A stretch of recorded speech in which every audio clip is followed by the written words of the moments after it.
welcome back to another episode of Exponential Africa, where we're at the Singularity U South Africa Summit for the third year at the beautiful Kailami racetrack, and we are fortunate enough to be sitting with an incredible human being, Tilly Lockie.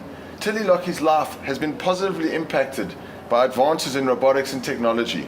From the UK, Lockie serves as a true source of inspiration and possibility. She was diagnosed with meningococcal at a young age and sadly lost both her arms. She now has hero arms made by Bionics, which are completely 3D printed and fully customizable to suit her needs. Tilly, thanks for being on the show. Thanks for having me, I'm really excited. So the first time I actually saw you was on a live stream where you were having a conversation with the Dalai Lama. Yeah. And I couldn't stop watching. It was so inspiring to see how excited he was to meet you, and just the conversation you guys were having. How was that?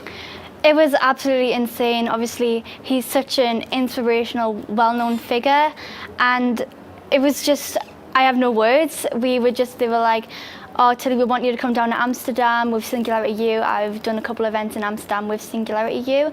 And they said, well, this time we're going to have the Dalai Lama there. And I was just shocked because I know who he is. I think everybody knows who he is. And then when we went to the venue, we were in this amazing church, the Dean Newey Kirk.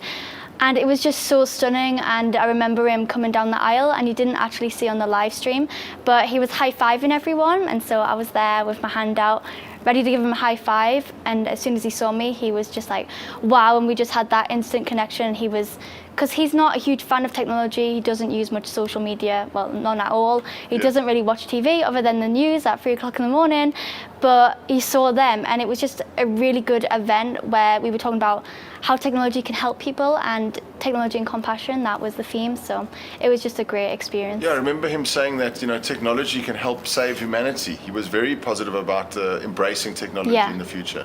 Yeah. So let's talk a little bit about these hero arms from Bionics. How long have you had them, and do you want to tell us a bit about them? Yeah, so I got these specific hands in January, and these were gifted to me by 20th Century Fox, and they were gifted to me in London. I had no idea about it, and then they told me that they wanted me to go to the world premiere and walk down the red carpet, but it was blue in this case, and I just had no words. All I could say was, what? Because I was just so amazed and just shocked, really. But it was one of the most amazing experiences of my life. I remember I was shaking with excitement when I was there. So yeah, I got these ones in January off them, so I'll never forget the day where I actually received them. But they are inspired by the movie Alita Battle Angel. So I don't know if anyone's seen it, but in the movie James Cameron's new movie. Yeah. Yeah. In the movie Alita, she's got like a really cool robot body, and they wanted to replicate them in humanity. So I've got the exact replica of Alita's hand, but for kids in real life, so it's pretty awesome. Yeah, I watched that movie on the plane, and then I found out the story, and it was like James Cameron is probably one of the greatest filmmakers that has ever lived. Yeah. And I think it's just extraordinary that he came and met with you and worked with you on the movie. Yeah, and he was really nice as well. He was absolutely amazing guy. And how do the arms work? So these hands are completely muscle operated. There are muscle sensors on the inside here and here, and they are perfectly sensitive to my strength, my muscles, because that's what they work on at the lab to make it really easy for you, because everybody's different. But basically, I think they move just like your hand would move, but you just don't really realize you're doing it because you've been doing it all your life. But basically, if I squeeze my muscles, the fingers will close, and if I flex, they will open. And then if I flex again, I'll feel a vibration in the arm, and that tells me that I've changed grip modes. So there were 4 grip modes in total. So this is just a normal close, like if you're picking up a ball or something. Here is the grasp, and I use that to pick up makeup brushes, pens, longer objects like that. And I also use that as a thumbs up.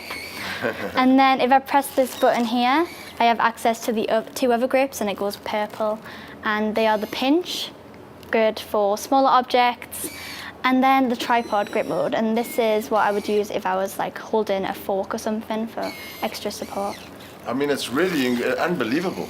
It's really extraordinary. I mean, there's almost like a new language has been created because it's like a new user interface. Yeah.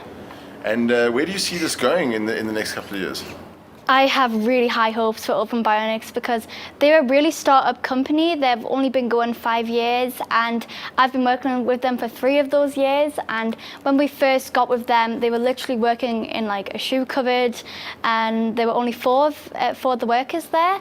And there's still, I think all 4 are still working with them now, but they've expanded so much, and they're now in the medical services in lots of countries like France, Spain, Germany, not England yet, but they're going through the trials at the moment. Yes. And countries like that, and we're trying to expand a lot more.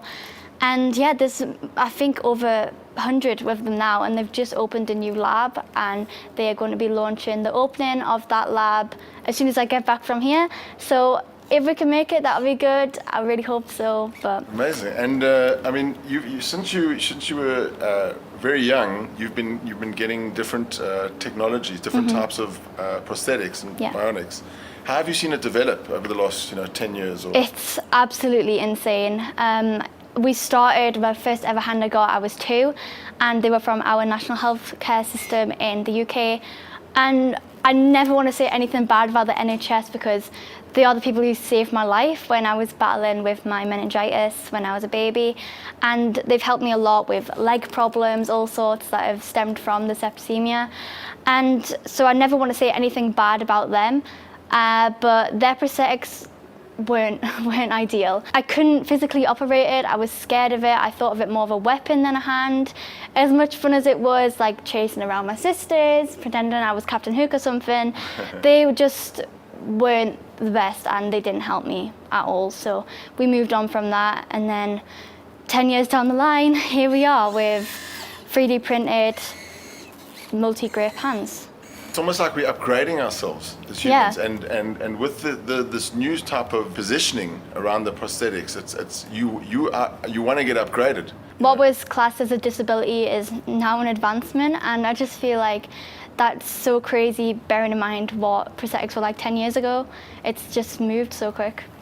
Wow, so inspiring. And I mean, what is your hope for the future around Bionics? I have a lot of hopes for the future. As I said, I've got really high hopes for the team. They're doing so well. They're so new. 5 years these were made. It just makes me imagine what could they be like in another 5 years. Could they have lasers in the hands? Could they have projectors? Because I was really optimistic when I started working with Open Bionics. I rocked up in the lab with this huge vision board, and I was like, right, I want Bluetooth speakers in the hand, I want music, I want like a personal assistant in there, like Siri in an iPhone. So you'd be like, because my school couldn't take my hands away from me. That was the thinking behind it. So if I was doing like a maths assessment or something, I could be like, hey Siri, what's the answer to this question? And no things like that. So I was definitely very optimistic back then. But I feel like in 5 years, it's gonna happen. And I think so. I mean, Ray Kurzweil, one of the founders of Singularity University, says that by 2029, the computational power will be so strong we'll connect our brain, our neocortex, to the cloud, being able to access information at really fast speeds. So it could be exactly the same in your arm or in different parts of the body. Yeah. So it's very exciting. Yeah, it is. So thanks so much. We can't wait to see you on the stage and be here again back in South Africa. Yeah. Thank you. We've run out of time, so I really hope you enjoyed that episode. Make sure to like and subscribe. And can we have a handshake? Awesome. That's amazing, eh? Wow. Thank you. And a thumbs up. Cheers. Keep smiling.